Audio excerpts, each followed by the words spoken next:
नमस्कार। आज हम रुद्र संहिता के तृतीय खंड से एक बड़ी दिलचस्प कहानी पर बात कर रहे हैं। जी। हमारे पास जो स्रोत हैं वो एक ऑडियो रिकॉर्डिंग के कुछ अंश हैं। हाँ। तो नारद मुनि का एक सवाल था कि देवी सती जो दक्ष की बेटी थी, जी, और देह त्याग कर दिया था उन्होंने। हाँ, पिता के यज्ञ में, तो वो पर्वतराज हिमालय की बेटी कैसे बनी और फिर से मतलब शिव जी को पति रूप में कैसे पाया। ये एक बड़ा सवाल है। तो हमारी आज की चर्चा का जो फोकस है वो है पार्वती जी की माँ मैना। मैना, हाँ। उनका जन्म कैसे हुआ, हिमालय से विवाह कैसे हुआ, और वो एक श्राप और वरदान वाली जो घटना है जिसने उनकी और उनकी बहनों की पूरी, क्या कहते हैं, किस्मत ही बदल दी। बिल्कुल।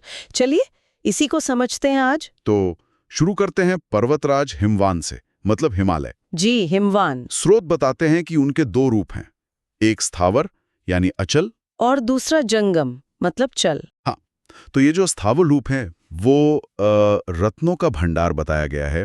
ऊंचे ऊंचे शिखर, घने जंगल, हाँ, और सिंह, बाघ जैसे जानवर रहते हैं वहाँ। बिल्कुल बर्फ का भंडार तो है ही। बिल्कुल। और ये सिर्फ एक पहाड़ नहीं है ना? नहीं, बिल्कुल नहीं। स्रोत कहते हैं कि ये देवताओं का, ऋषियों का, सिद्धों का, सबका आश्रय स्थल है। शिव जी को तो बहुत प्रिय है। तपस्या के लिए उत्तम जगह, पवित्र। हाँ, और उनको दिव्य शरीर धारण करने वाला भी बताया गया है। देवताओं के हितैषी, यहाँ तक कि विष्णु का अंश भी कहा गया है। अच्छा, विष्णु का अंश। ये तो महत्वपूर्ण बात है। जी। तो ये उनके देवत्व को दिखाता है। तो ऐसे दिव्य पर्वतराज हिमवान ने फिर विवाह की इच्छा जताई अपने कुल और धर्म की वृद्धि के लिए। हाँ, और तभी देवतागण पहुंच गए पितरों के पास। इसमें उनका अपना भी एक स्वार्थ था शायद। हाँ, लग तो रहा है। देवताओं ने क्या कहा पितरों से?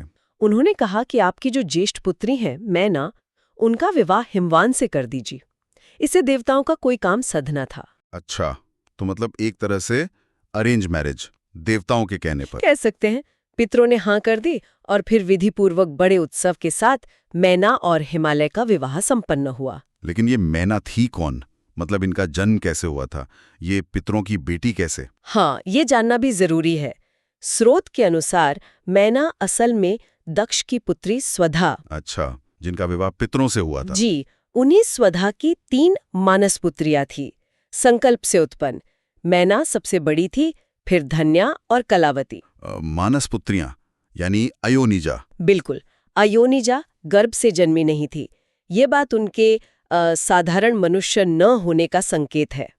और यहीं पर कहानी में वो ट्विस्ट आता है ना? हाँ, वो श्वेतद्वीप जाने वाली घटना। हाँ, ये तीनों बहनें एक बार विष्णु दर्शन के लिए श्वेतद्वीप गईं। और वहीं पर सनकादि ऋषि भी आ गए, सनक, सनंदन, सनातन, सनत कुमार। जी, तो सबने ऋषियों को प्रणाम किया, पर ये तीनों बहनें अपनी जगह बैठी रहीं, उठी नहीं। अरे, ये तो अनादर हो गया। हाँ, और इसी बात पर सनत कुमार ऋषि को क्रोध आ गया और उन्हें श्राप दे दिया। क्या था वो श्राप? श्राप ये था कि अहंकार के कारण तुम लोग स्वर्ग से दूर हो जाओगी और मनुष्य योनि में स्त्री रूप में जन्म लोगी। ओहो, लेकिन फिर उन्होंने माफी मांगी होगी। जी, जब बहनों ने क्षमा याचना की तो ऋषि थोड़े प्रसन्न भी हुए। और फिर मिला वरदान, जो शायद श्राप से भी बड़ा निकला। हाँ, निश्चित रूप से वरदान बहुत महत्वपूर्ण था। उन्होंने कहा कि मैना हिमालय की पत्नी बनेंगी और उनकी पुत्री होंगी पार्वती, जो विष्णु अंश होंगी। पार्वती, विष्णु अंश। हाँ, मंजली बहन धन्या वो राजा जनक की पत्नी बनेंगी और उनकी पुत्री होंगी सीता। सीता, जो महालक्ष्मी का अंश मानी जाती है। जी, और सबसे छोटी कलावती वो वृषभानु वैश्य की पत्नी बनेंगी और उनकी पुत्री होंगी राधा। राधा, वाह, मतलब तीनों बड़ी देवियां, पार्वती, सीता, राधा, उनका संबंध इन 3 बहनों से जुड़ गया। बिल्कुल, ये बहुत दिलचस्प है कि कैसे पितरों की ये मानस पुत्रियां इन त्रिदेवियों की माताएं बनी हैं। ये दिखाता है कि अलग-अलग दैवीय शक्तियां और परंपराएं कैसे आपस में जुड़ी हुई हैं। कमाल है, मतलब एक श्राप के बहाने इतना बड़ा सौभाग्य मिल गया। स्रोत में वो एक लाइन भी है ना? हाँ, विपत्ति में पड़े बिना कहाँ किन की महिमा प्रकट होती है। बिल्कुल, एकदम फिट बैठती है यहाँ। और वरदान में ये भी कहा कि अंत में मैना अपने पति सहित कैलाश जाएंगी, धन्या जनक के साथ वैकुंठ और कलावती वृषभानु के साथ गोलोक धाम को प्राप्त होंगी। अच्छा, मतलब अंत भी सुखद बताया गया। जी, तो एक तरह से जो बुरा हुआ वो परम कल्याण का कारण बन गया। फिर वो तीनों बहनें खुश होकर घर लौट गईं। तो हमने समझा कि कैसे मैना का जन्म हुआ, पितरों की मानस पुत्री के रूप में। फिर देवताओं के आग्रह पर हिमवान से विवाह हुआ। जी, देवताओं का कार्य सिद्ध करने हेतु। और फिर कैसे वो सनकादि ऋषियों का श्राप एक तरह से वरदान में बदल गया, जिसने उन्हें और उनकी बहनों को पार्वती, सीता और राधा जैसी महान विभूतियों की माताओं के रूप में स्थापित कर दिया। हाँ, ये कथा वाकई हिंदू माइथोलॉजी में अलग अलग देवी देवताओं, अवतारों और यहाँ तक कि युगों को भी जोड़ने वाली एक बहुत ही महत्वपूर्ण कड़ी है।